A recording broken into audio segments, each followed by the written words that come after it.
got all of the slots cut for my wedges, and so now I need to make some wedge material.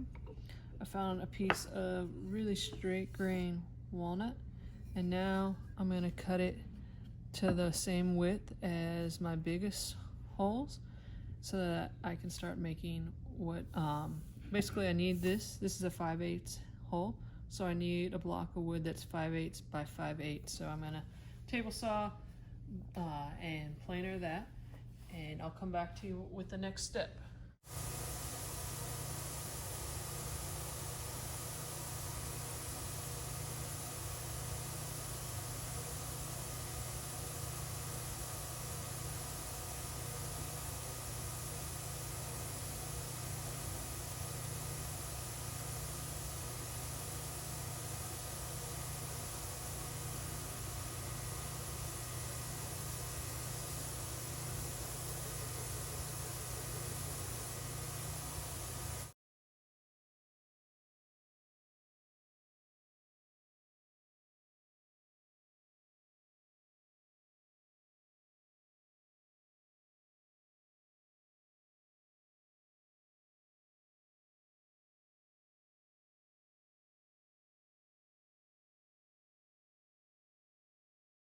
I just finished out doing my wedge fitting, and I initially fit all the wedges in the stool when it was assembled, but then when I disassembled it, I had a lot of examples of the wedge was maxed at the bottom, but that the kerf didn't really get a chance to open up much at all.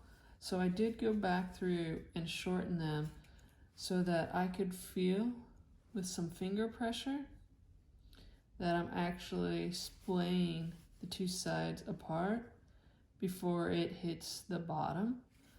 And then the leg pieces, which are thicker in diameter, that was a lot tougher.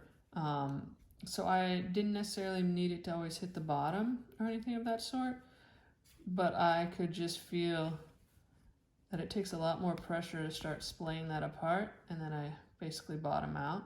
So that was sort of my process. I like first assembling these in the stool to make sure that, to really pay attention to which joints totally closed up. And I wanted to make sure I didn't make it impossible by trying to make the joint, the wedge go to the bottom. With this splaying out, if this joint closed up a lot, and I do actually have one leg that's going to be super tricky for me, that before I clamp the two legs together and really make this tenon sit proud, that I'm going to actually insert the wedge at that point, because when I close up the legs with the clamp, then this slit really closes up. So I had to play a little bit of middle ground, and also I had intentionally made all my wedge blanks a little wide because I didn't know when I was reaming if I made them all the exact same diameter, so I intentionally made stock that was a little wide with the intent of being able to use my belt sander. Of course, you could use a hand plane or whatever tool that you're most comfortable with as far as decreasing the width. So now I know that where this whole wedge pokes out of the tenon, that it is now the right width.